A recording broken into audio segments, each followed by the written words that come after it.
Welcome, welcome, welcome, everybody. It is the Jam on this Thursday evening, 6 p.m. Lots of news to get to. I'm Amy Rutledge, John Hanson, and Miss Felicia Lawrence. So we're going to jump right into it tonight.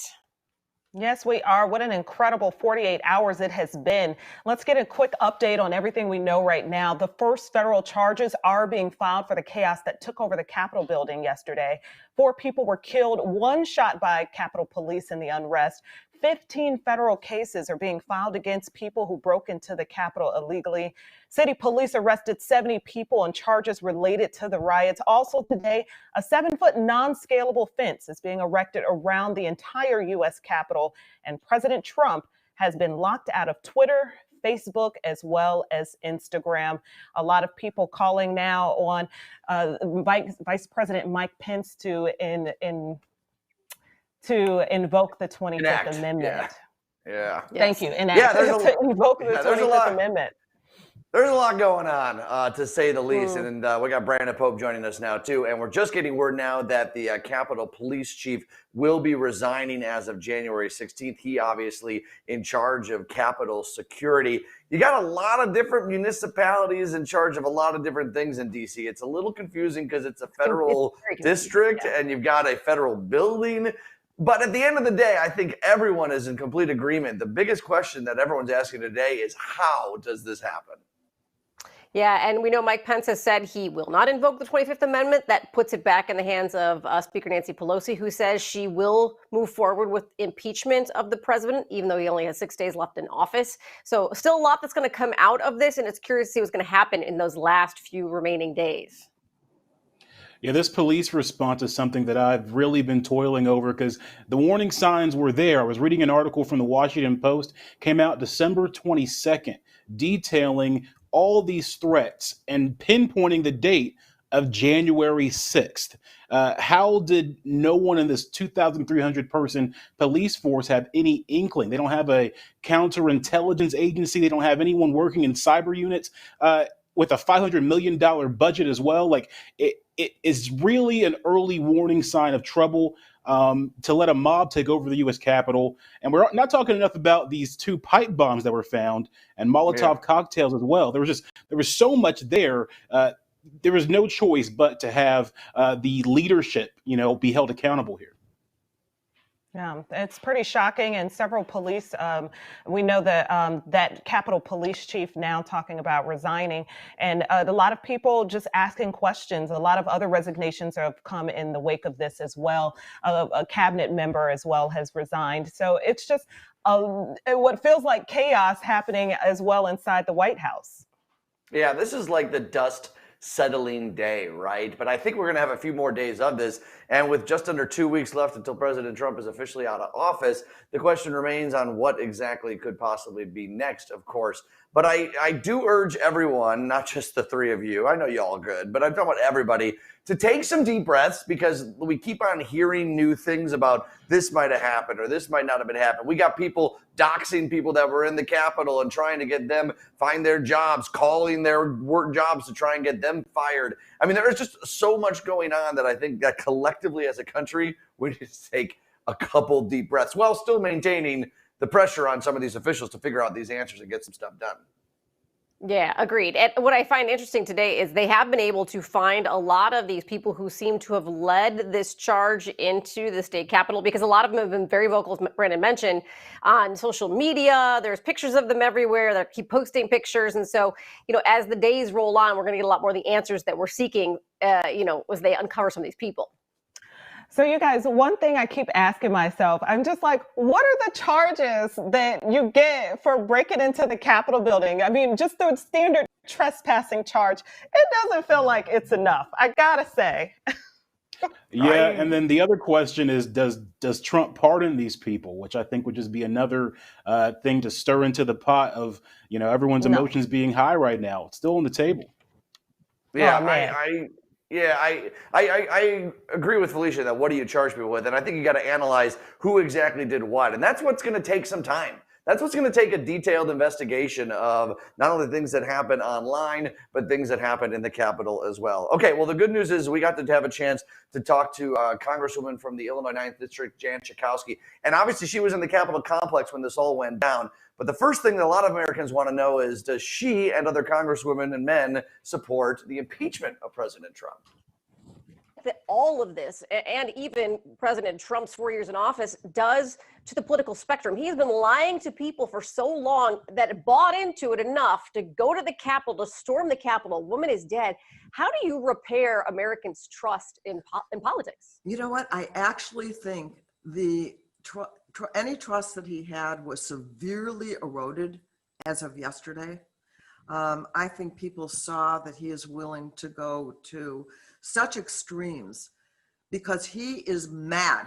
The whole genesis of this is that he either believes or wanted to somehow make himself the winner of the election. And I think that what people saw yesterday really eroded any kind of credibility that this man had. They saw that he is willing to see Americans die, that he is willing to take down the seat of government with people who believe in crazy things. QAnon supporters, people believe that this was a false election altogether and that Donald Trump is right, when it's obvious, it is clear. Republicans and Democrats alike rejected the idea of declaring this election invalid. Well, almost. I mean, look, I watched the coverage last night when everyone reconvened. It was great to see everyone get back into the Capitol and do their job. I think that was important for the American public to see. The Senate was very tepid. The 12 or 13 people suddenly became 6 or 7 on the objections of Arizona or Pennsylvania. You didn't see that in the House. We almost had a brawl at one point in the House. Yeah. What is going on in the House of Representatives on the other side of the aisle? You know, I'm trying to figure that out myself. Do they really believe this? Or are they, for some reason, still afraid of Donald Trump or afraid of their own constituents who have supported Donald Trump? And that somehow, if they were not to go to the bitter end with him, that they would pay politically for that.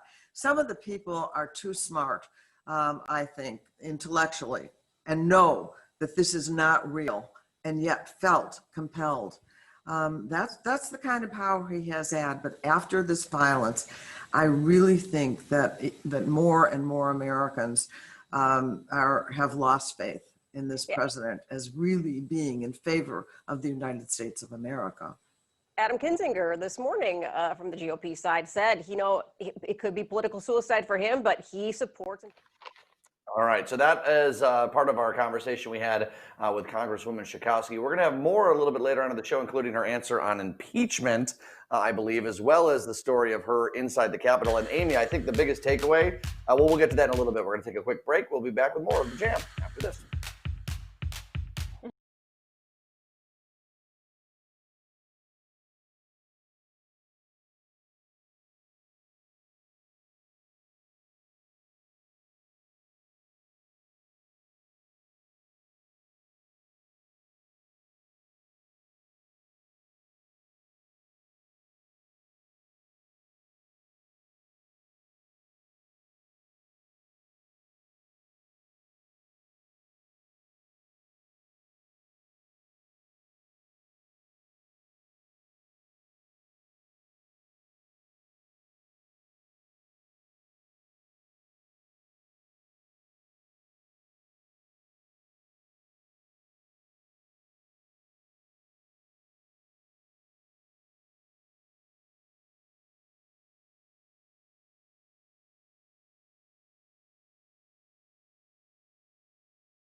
Well, the head of the Chicago Police Union is coming under fire for some comments he made about the Capitol attack. FOP President Jan Schakowsky completely downplayed the mob action, telling WBEZ today, in part, there was no arson, no looting, little destruction of property. There's no violence in this crowd. So we now know, of course, 4 people died in that crowd, 1 by gunfire. Mayor Lori Lightfoot responding to Schakowsky's comments today, saying, this wasn't frustration. It was a violent insurrection. The comments made by Schakowsky either demonstrate clear delusion or reckless disrespect for the rule of the law, or both. I think this comment and the interview he had today on BEZ is indicative of diehard Trump supporters. It doesn't matter what he says. It doesn't matter what happens. It's just follow along like a little soldier. Yeah, if I'm a Chicago police officer right now, I'm wondering, where does the FOP president's loyalties lie? Is he really looking out for the men and women who are wearing that uniform every day and risking their lives? Or is he more obsessed with, following a political figure that he likes and supporting a political figure that he likes? From these comments, looks like it's more of the latter there, and it really makes no sense. 50 plus officers were injured because of violent clashes, violent protests. Right. You can't call that peaceful at all. I know some police officers, Chicago police officers, that feel exactly how you said, Brandon. I mean, if you're not going to unequivocally reject what we just saw, what happened yesterday, your words have no merit here. And they shouldn't. That was the most un-American, raucous middle finger to democracy in our country that I think I've ever seen. And to think that they're mad about Kaepernick kneeling, my goodness. Yeah, this is a lot of both sides in it, right? Like, you see this false equivalence happening on social media and from people that are stark Trump supporters, not all of them, but a lot of them saying, well, what is the difference between this and destroying a statue during a Black Lives Matter movement protest? And then trying to equate the two and saying, well, Democrats, if you were okay with that, then you should be okay with this. The main difference being that one is a protest against systemic problems that have existed in the country since its founding that has shown no signs of change and in fact have shown signs of getting worse and worse. And another of, I'm just mad that I didn't get my way, so I'm going to storm into the federal building and take over the government. So these are two different things, number one. Yeah, I mean, right. They're just way different things. And so for the FOP president to do this, go ahead, Amy. I'll just to finish my thought, I'll just say, this guy has come on our show and said that masks aren't important and don't matter for the coronavirus. He has been accused of so many different things before he was head of the FOP and that they are currently investigating. So I am trying not to take his word for a grain of salt, except for the fact that, like you said, Amy, there's a lot of other people that feel the same way. Lots. And it's interesting, too, because if you think about, John, to what you were saying, Mitch McConnell, Ted Cruz, all these diehard Trump supporters who 2 days ago were saying the same thing Trump was, in the last 24 hours have shut their mouths and kind of turned a corner and spoken out of the other side of their face. I don't agree with what they're doing because obviously they're just, they were following the guy they thought that they should be following. But at least they changed their mind after seeing everything that happened on the Capitol. Schakowsky's like, this isn't bad. This is fine. It's no big deal, right? And that is so wrong on so many levels. And what do you gain? What do you gain from it? Trump is going to be out of office in 2 weeks. What position is he going to elevate you to? What possible job could you get out of this? Like, I don't see any positive to looking at something that's clearly treasonous and saying, oh no, nothing to see here. That's just wow. Like, to be a man who's the president of a fraternal order of police and not defend police officers, a man who's yelling blue lives matter, and you're not defending these blue lives, it makes no sense at all. It's ridiculous. And real quickly, remind people he's on desk duty right now because he's being investigated as well. Yeah, I think it's because he saw a bunch of white people doing it, and that's why he said that. Yeah. I can't say I wasn't thinking it, John. I can't say I wasn't thinking it. It's true. Okay. Let's get a look at some other headlines closer to home. Former Alderman Proco Joe Moreno has been taken into custody at the Cook County Jail. He faces several charges, including DUI. The ex-alderman will be in custody until at least January 15th, when the judge will reconsider his bond. And the faith community of St. Sabina is standing with Father Michael Flager. He stepped away from the church while the Archdiocese of Chicago investigates allegations of child sex abuse from 40 years ago. Several marches and prayer vigils are being planned in support of Father Flager. And Chicago may be closer to getting dining inside again, rather. Governor Pritzker says he, quote, is cautiously optimistic that the state could lift some COVID-19 restrictions January 15th. Indoor service at bars and restaurants has been suspended since October 30th, which is a really long time, really long time. Wow. Yeah. And for all of you restaurant and bar owners out there and all the people in the community, I hope to God that this happens and that some of these these restrictions get eased. Just keep wearing your masks, everybody. Keep us following the rules because we got to get things back to normal. Yeah, that's the important thing here. Once this happens, we still got to stay the course. I mean, doesn't mean things are over. I'm from Ohio, where indoor dining is allowed, and you're seeing cases spike in Ohio. You wouldn't even know a pandemic's happening if you go to Ohio or Florida or Texas because the way they're handling indoor dining. So it still needs to be safe, needs to be responsible, capacity limits and all that, but major relief for business owners for sure. You know what I appreciate about what they've done here in Illinois? Look, we haven't had a perfect response to this thing, and we've had a lot of cases, and we've had a lot of deaths in the state. But what we've understand is by following the science, you're able to have levers and pulleys in order to try and open and close things in somewhat of a responsible way, and then at least you can react to it. The states that have just said open for business, that have seen giant spikes and have refused to pull on those levers, don't have the alleviation of it either. Like it's all just all or nothing. And it's just been a real blind way to do it. At least you can target in specific neighborhoods. And guess what? That's what they did in 1918. This ain't some new concept, okay? They went parish by parish in our city and shut down certain churches and little neighborhoods. And that's how they combated this thing for 2 years. So my family owns a restaurant, and it has been very difficult to try to keep everyone employed. We have not been able to keep everyone employed, which is probably one of the saddest parts. I mean, who wants to lose a job ever, especially right now during a pandemic? I will say, though, I am glad that we don't look like the state of California, where they have actually asked the paramedics to not pick up anyone who is not, this emergency case. Or if they are, we don't have room for them, so don't bring them here anyway. So, I mean, that is not where we want to be. We certainly want business to be open, but if I am one of those people that needs to be brought in for an emergency, I certainly don't want to be turned away either. Yeah. And on a much lighter note, John, did you say lever instead of lever? I wanted to sound smart, right? Like, I feel like that's what a British person would say. And I feel like levers and pulleys sounds a lot better than levers. So, Than levers. Got it. Thank you very much. You are Take it all right. Let's It take a didn't look work. at your. Okay, well, but I gave it a shot, and that's the important thing, Brandon.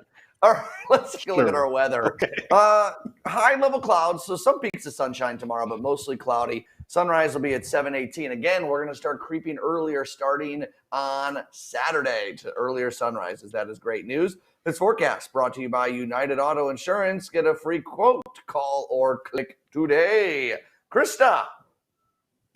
Hey, John. All right, guys. Coming up, many photos from yesterday are going viral, but one photo in particular is going viral for a reason you wouldn't expect. I'll have that up and trending in just a bit. We'll be back after this.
photos shared from the riots and mobs yesterday are jaw-dropping, but some of the memes and tweets can take your mind off things slightly. So here are 3 trends that are making the round on social media today.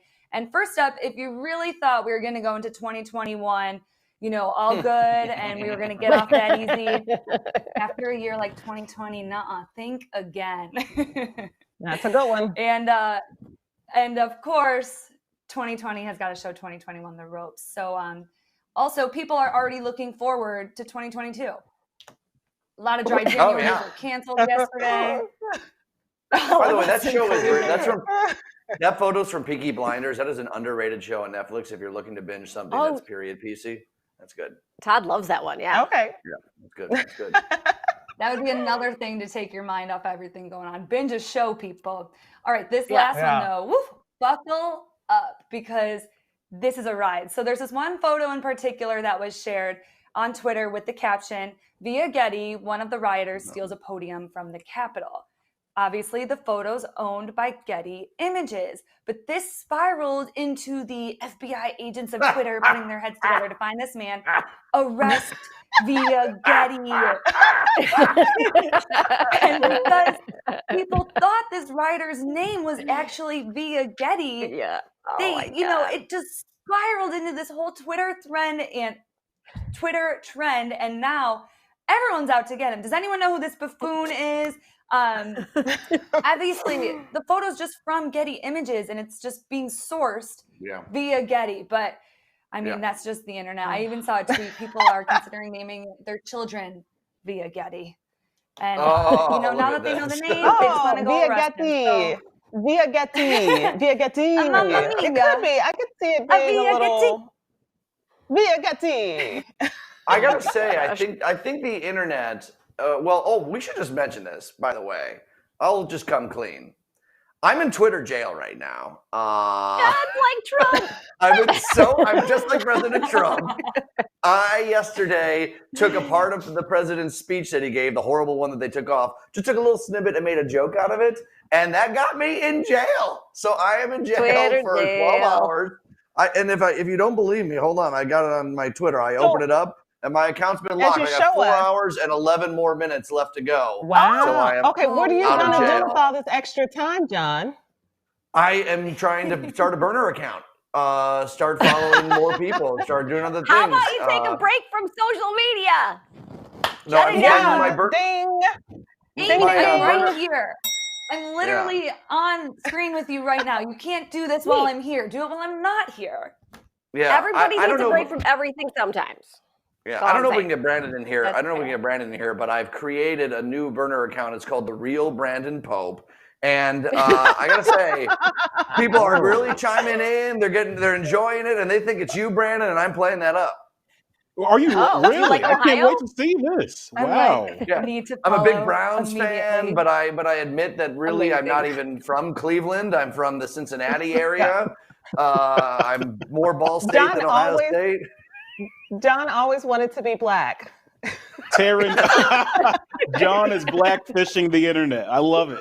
For me. This is how you get your invite to the cookout. I'm going to the cookout. This is the ticket. I'm going to the cookout. You better believe it. Can't stop him from the cookout now. He's got my face and everything. John, blackface is not allowed. Alicia, geez. This might be a loophole. This might be a loophole. I was kidding. JK.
You just waved at us and said goodbye. What a nice DoorDash delivery. Did you tip him?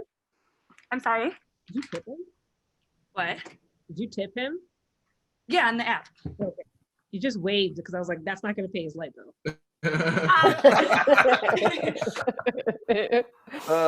Sure isn't. Sure isn't. Oh, Hey, man. by the way, I'm on the burner account now trying to watch President Trump because he just released a new video, and I am so eager to take a look at this thing.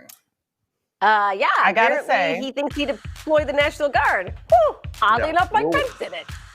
We'll watch it during the break. We'll let you know.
Can't actually read this because I'm getting so many notes. I have no idea what we're doing right now. Same. I'll try and reset. So, like, capital latest. I just okay.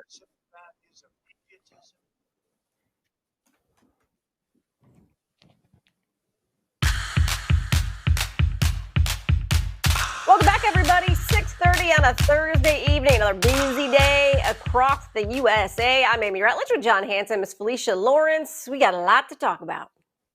Oh my goodness, so much. And as John just mentioned, we are hearing from the president himself now that his Twitter is unlocked. And he just posted a video. And let me just say, he's reading the teleprompter. And I doubt that he would be able to say this without reading the teleprompter. I mean, and why is this message coming a day later? This is what the American people needed to hear immediately. And not on national television. Why does he not go to national television to denounce what happened and to calm the American people? As though Twitter is the only way to get your message across. Yeah, he obviously used a lot sterner language about what is not acceptable, and he did mention prosecuting to the fullest extent of the law. That's about as far as I got him to it. Obviously, we're doing the show here. I don't know if he mentioned anything about the peaceful transfer of power. I know an aide had tweeted that through the overnight hour. So he did. Okay, so he's talked about, okay. So, I mean, look. He said he is going to devote all of his efforts towards a peaceful transition. Those are the president's words. Well, we got 13 days left, so better late than never, I guess. Look, I know everyone's going to say this is way too late, and it is. And I know a lot of people say this doesn't matter, but I think it does. I think his followers need to hear the truth a little bit. And the rest of us are going to roll our eyes at this and say, what does this really matter? But I think some of his supporters, it could do the trick of cooling down the temperature a little bit, perhaps. Yeah. Well, we did hear from the White House. Oh, we're going to float that? Okay. We'll keep moving just for timing purposes. But, of course, the White House coming out just basically saying that this is not what the administration stands for. For sure. Okay, boy, this story also kind of got lost in the shuffle yesterday, but it actually happened Tuesday. Newly sworn in Illinois congressional Congresswoman Mary Miller, she's in the 15th district, kind of like the southern eastern part of the state. It wraps around in a very gerrymandered way as we do it. Okay, well, I'm just letting people know. Facing intense criticism after saying, quote, Hitler was right about one thing, which is never a good, that's a full stop right there. You never start that way. Yeah, here's the full context, which doesn't make it better. If we win a few elections, we're going to be losing unless we win the hearts and minds of our children. This is the battle. Hitler was right on one thing. He said, whoever has the youth has the future. And again, like any politician or public figure should never even be able to complete the word Hitler. Like there should be a stop in there should be like a guttural, like Hitler, oh, wait, hold on. And just stop there. It made me cringe like this. Ooh. Like she dropped the H word, like shouldn't that be taken out of American vernacular as well? Like we've taken a lot of other words out too. Can't we take a person's name out? Oh, yeah. Well, here's her response. No, this is Congresswoman Miller's statement was a denunciation of evil dictators' efforts to re-educate young people and similar efforts by left-wing radicals in our country today. Which again now is just saying that left-wing radicals are Hitler. Yeah, it's like a that's not what I meant. It's like polishing a turd. I hate to say it like that, but that's basically what that statement is. I mean, that's what it is. Right. So just say I'm sorry. She didn't mean to. She didn't mean to, but here's some gasoline on the fire that's already brewing. Here's a little side of gasoline. You can't take the stank off that poop, that's for sure. No matter what you try to do. Elected officials, current and former, continue to react to yesterday's storming of the Capitol. Democrats nearly universally calling for the president to be removed from office either by impeachment or invoking the 25th Amendment. Some GOP officials standing up to the president, including Elaine Chao resigning as transportation secretary. Other GOP officials condemning violence, but falling a little short of changing their tune about Trump or the Biden election. Illinois Republican Congressman Adam Kinzinger says Trump has got to go. Oh, okay. Sadly, yesterday, it became evident that not only has the president abdicated his duty to protect the American people and the people's house, he invoked and inflamed passions that only gave fuel to the insurrection that we saw here. When pressed to move and denounce the violence, he barely did so, while of course victimizing himself and seeming to give a wink and a nod to those doing it. So what's great about this is Kinzinger released this message earlier this morning and kind of was leading the Republican charge to say, hey, it's okay to turn away from the man you followed for so long, to understand that what happened at the Capitol yesterday, no matter what side of the aisle you're on, it was flipping wrong. And if you don't say something about it, you're kind of just as bad as the people that did it. Yeah, this is really complicated because I know Republicans are trying to play a political game here, and some of them are saying all the right things right now, and I guess you got to give them credit for that. But at the end of the day, 120 congressmen and women voted in favor of throwing out Arizona's electoral college votes last night. 133 of them voted in favor of throwing out Pennsylvania's electoral college votes last night. So while the Senate had a few less people voting against it than you thought originally at the beginning of the day, you have 130, roughly 60% of House Republicans doing exactly what they said they were going to do at the beginning of the day. The actions at the Capitol changed nothing. That's cowardice. And guess what? They did it also because it was moved to the middle of the night and they were shielded by the fact that not a lot of people were watching anymore. And this is going to be interesting to see how the next 6 months plays out as Joe Biden gets in. Does the dust kind of go away? Does everyone kind of forget the Trump era and we can all start rowing together a little bit? Or do Democrats really try and paint specific Republicans with the negative light to try and put the stink on them? And really quickly, I was shocked. Kelly Loeffler actually said, I cannot now go again in Arizona, go against the Electoral Right. College, and kind of backed off her original statements from before Probably because she the, lost mob hours action. earlier too. That didn't help that either. Well, no, it was. Yeah. I mean, within I the, keep she it- was going to go to the floor and say, and vote against him. And within hours of that happening, she had already lost that Yeah. election. She changed her Give her tune, which credit. was pretty impressive. Yes. And very impressive and very quick. I'll keep it really short. Where have you been? Okay? Right. Those 4 words. 13 days before we have a change in administration, and you choose to get a backbone now, you get no brownie points for that. Mm-hmm. Agreed. Well, there was a noose found outside the Capitol, correct? And the people Yes. who allowed this behavior to happen, who fueled this behavior to happen for 4 years, 6 years, 8 years, talking about Barack Obama's birth certificate, encouraging that, Tea parties, all of that. This has been building up for such a long time, and it doesn't sit right with me that they stood there in their suits and ties, their heels and their fancy dresses while all of this was going on, and then try to go in front of the camera and act like they're Abraham Lincoln all of a sudden. Nope. It doesn't work that way. You're going to have to answer for what you did here. History is going to write itself. Yeah, for sure. And also, there was almost a brawl last night, too, which was maybe the most entertaining thing. That almost happened in the middle of the House of Representatives. And if you think that's a first, nope, a senator once clubbed another senator with a cane. So politics is a real fun thing, everybody. We'll be back after this. It's a movie.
Well, it seems a lot of life has stalled during the pandemic, but medical needs and elective surgeries don't necessarily have to. Rush orthopedic surgeon Dr. Dennis Nam is here with some much needed info. Thanks so much for joining us.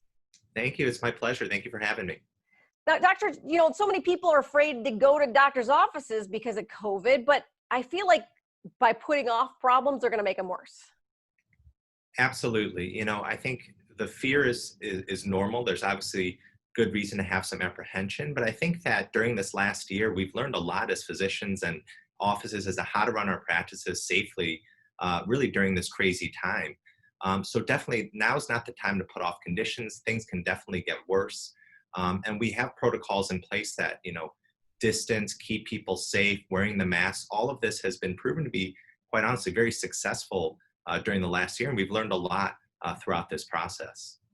I imagine elective surgeries are probably the biggest one for people because they think, okay, now I'm not only am I going to a doctor's office or a surgical center or a hospital, somebody's going to cut me open, and oh boy, germs are going to get in there. Yeah, absolutely. And I think there's of course apprehension about elective surgery. That being said, we've been doing surgery since the end of April, really full bore, full volume, and things have gone very smoothly and very well. So we have a good family friend who needs a knee replacement surgery, and she's had one side done and not the other side yet. And then COVID popped up, and now it's getting worse. And she's wearing the brace and not walking on as much. How do you make somebody feel more comfortable that, yeah, maybe you should go see a doctor? That's a great question, and I think that it's important to have that relationship with your physician where you really trust that they have your interests at hand there. So we want to reassure patients that, again, we're doing the testing for patients before surgery. Our offices, you should see the waiting areas now. They used to be packed and there used to be, hundreds of people in the waiting room. Now we're distancing all of those people and, doing these protocols that really seem to make sense now. Don't wait. Now is not the time to wait. Again, I would never promote elective surgery if it's going to take away protocols. Yeah, because I think a lot of times people don't think about it is, yeah, maybe it's an elective surgery like a knee replacement, but by ignoring it, and then you have the pain, and then you're less active, and then your immune system goes, it just snowballs. Absolutely. And I think that patients, if you ask somebody who's about to have a knee replacement or hip replacement, elective is a very subjective term. A lot of these patients can't go up and down stairs. They can't play with their grandkids. Their quality of life is really just extremely poor, and they want to get back to doing the things that they love. Like you said, we might have patients who have a knee that's really arthritic, and if they wait a longer period of time, they could become more unstable, their knee could be more difficult to fix, and there could be some negative long-term outcomes. Some of our patients, unfortunately are forced to take pain medications, and we all know the downsides of taking narcotics and opioids and the risk of addiction. So while that's not the vast majority of our patients, certainly there's patients who probably need this more than what would be deemed to be on an elective basis. Yeah, we're not necessarily talking about getting a nose job because you don't like your face. We're talking about being able to physically move. Yeah, exactly, and not to diminish what plastic surgeons are doing, but no, I think that it is about activity levels. If patients are sitting at home and being sedentary, of course, there's going to be downside effects to that. Well, Dr. Nam, very good information. We cannot forget about our health while we're trying to stay healthy at the same time. Absolutely. Thanks so much for joining us. We really appreciate it. Thank you very much for your time. I appreciate it. For more information on this topic and much more, of course, you can visit drdennisnam.com.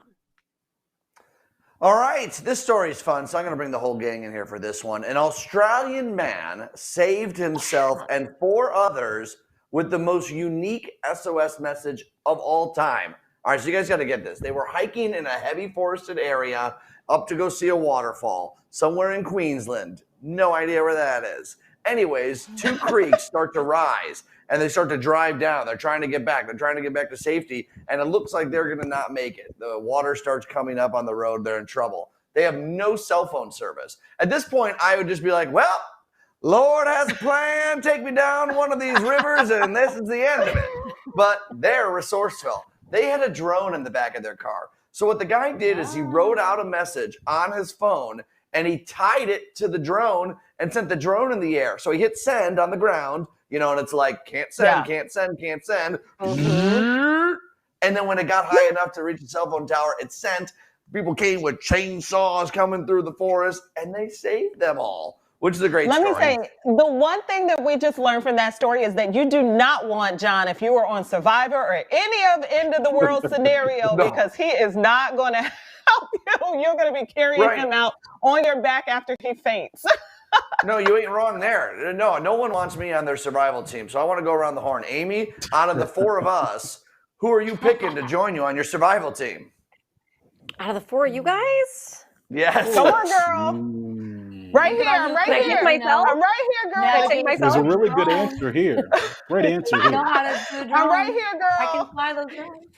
I was made for surviving. You know what? I'm going to take Brandon Pope. Yeah. Thank you. Listen, I'm sorry. Yeah. He's a strong dude. He could be useful. We've already established that John is not going to be useful, so I think I might take Brandon. Yeah, what am I, chopped liver? Krista, who Sorry, you taking? Felicia. I could just see you getting a little, squealy. That's all. Oh, I thought about Amy, but after she chose Brandon, I might go with you, John. I might just say we can figure it out together and we can sing musical songs along the way. You can snuggle. Girl, we are going to be holding hands all the way up to the garden, to the gates of whoever, St. Paul's, Peter's, whatever. Felicia, who you taking? I don't know. I'm just shocked that nobody chose me. Are you Felicia, really? this ain't a bar Are you really? fight. I'm bringing you to a bar fight. I'm not bringing you to the jungle. Thank Okay? you. That's I what agree. Truth. I don't Well, you know what? I prefer to die alone then. Good day. Good day. Okay. no, yeah, but I think that's really cool. I this sort of stuff like starts to make my heart. Oh yeah, Brandon, who you taking? Well, John and Felicia, I'd have to talk off a ledge. I feel like I'd have to do a lot of calming them down, getting them to chill out a little bit. Krista, I love you, Krista, but I'm going with Amy. Amy, Yeah. I feel like she's got Oh my the survivor gosh. mentality, Yes. Yes. Well, you know, Mom. you guys may survive, but you're not going to have a good time doing it because all the fun is right here. Yeah, wait, Krista, Brandon Felicia, and I, sing? we're gonna have a party while we go down. Yeah, we're going out with a bang. And me and Amy are going to live and have more parties. We'll be back after this, everyone. Most boring party ever.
Thank you, Enrique. Sorry. Fire alarm was going off at the end of your package, Amy. Oh, funny.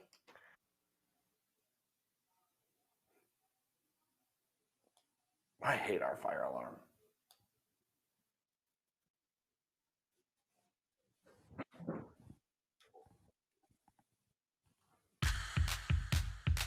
If you love average temperatures and lots of clouds, you're going to love the next 7 days. Mostly cloudy skies, temperatures right about average. I mean, you see the sun there, but most of these days are mainly cloudy. Peaks of sun here and there. What else can I say on Wednesday? Yep, more clouds. And then a polar vortex after that. This forecast is brought to you by United Auto Insurance. Get a free quote. Call or click today. The winner of the 1996 Heisman Trophy is awarded to Danny Wuerffel, University of Florida. A lot of people familiar with the Heisman Trophy. We've got a Heisman Trophy winner here, Danny Wuerffel, but it's what he did after college and pros that's really making a difference. The Wuerffel Trophy given to young men who are really giving back to their community. Mr. Wuerffel, Danny, thanks for joining us. Man, it's great. I love everything Chicago. I was there for 1 year and have great memories. My wife and I love the city. Oh, yeah. I mean, except during the winter. Obviously, you're someone who's lived a lot in New Orleans, and it was your time with the Saints. So you won the Heisman in Florida, spent some time in the New Orleans Saints organization. You're really connected with that community, and Hurricane Katrina really changed a lot of things and led you on a path of starting something new. Well, yeah, so I was working with a community in New Orleans called the Desire Neighborhood, and got involved with an organization in the 9th Ward. And when Katrina hit, it really kind of messed a lot of things up and created a lot of hardship, and we rallied through there. And as that unfolded, we realized that there were great leaders doing great work all over the country in really tough neighborhoods that just didn't have the resources or the support. So Desire Street has become really my main main occupation where I get to come alongside leaders that live and serve in inner city neighborhoods and work with them to develop thriving and sustainable organizations and seeing great change. The Wuerfell Trophy has been given out every year since 2005, which I can't believe we're talking about. What, this is 15, 16 years now. How do you guys determine who gets nominated and who ultimately takes home that prize? Well, we invite every school to nominate an athlete. In fact, this year we had almost 100 nominees. And really one of our goals is just to shine a spotlight on all the great work that so many people are doing. It's very inspiring. And I think it encouraged all of us to do a little bit more. We have a group that sort of wills it down to our 9 or 10 semifinalists. And then we have a selection committee that votes down to our 3 finalists. And then we'll be naming the winner Thursday night on the ESPN Home Depot College Football Awards show. So it's tremendously difficult because there's so many worthy young men, but it's really fun to get to tell their stories. There's probably so many young adults that are doing some incredible things, and they probably come from every position on the field. I mean, it's a vast group of people that you have to choose from. And well, I don't think you find the time. I think you have to make the time.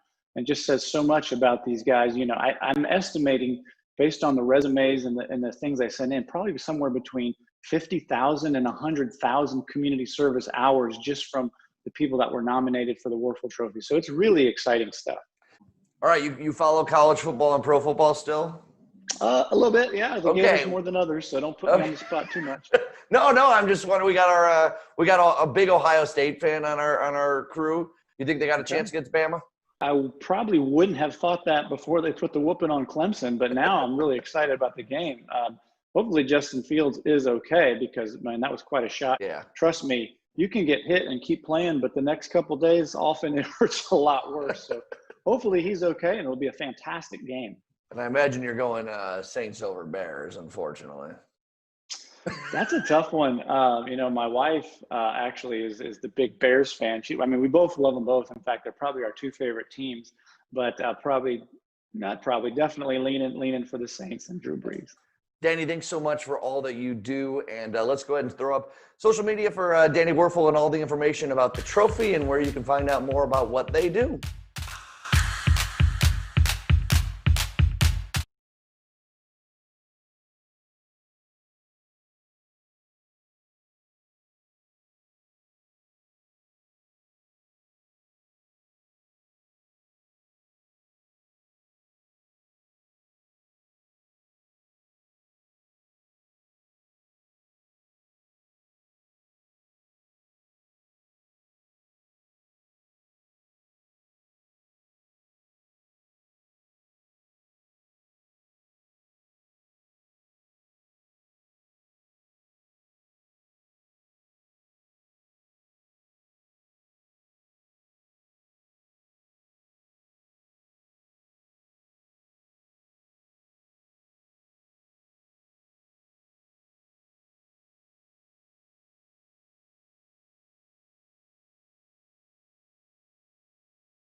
I almost wore my LA hat, John. Oh, when Mike Just shows up for in a you. Dodgers hat, and I'm like, oh, what are you doing? Oh, I've got a Red Sox hat. I've got Oh. I've got a Brooklyn Nets hat because it's just a good hat. Yeah, So, it just looks good. see, Mike gets it. This is a culture thing. Like, sometimes you just Yeah. want to wear a good hat. Doesn't matter. Like, I'm not really a Sox fan, but I live here, so it's like, and Yeah. black goes with everything, so. It does. Yeah, sure does. Oh my God, Okay. Fashion? You care about fashion instead of supporting the team? That is so funny to me. Of course. I mean, Yeah. there are certain hats I would never wear. Like, okay, like I'm not going to wear a St. Louis Cardinals hat. I'm not going to Good. wear a Michigan Wolverines hat. Like, there's a line. You're not going to see a Steelers fitted. But Vikings, because you like if purple. the colors are cool, I don't think so. I don't. the logo's not cool. It's got to be a combination of so many things, and the colors got to pop. They got to pop. I just And go want to with see the outfit. Chicago. That's all I want to see all day. You can get some good Yep. Chicago hats. That logo is easy. It's simple, you know? A little black and white Chicago Bear logo. Wear it with anything. Could be a Sox hat too. We got great colors. We got navy with the Bears. We have a good royal blue with the Cubs. That's all in my wheelhouse. And not to bring up the That's fashion true. thing, but yeah, that's how I choose my hats. I'm still guys, upset that none of you all chose me to save you in the end of the world. Yeah, well, I'm still upset that I'm still in jail. So I'm going to go in jam jail now, as well as Twitter jail, and shut up. These are my bars. All I'm I look saying forward is to this don't burner let this cute account. face and I'd take you manicured for nail cocktails fool you. first, girl. I would take you for cocktails first. I'm going to hold you to it.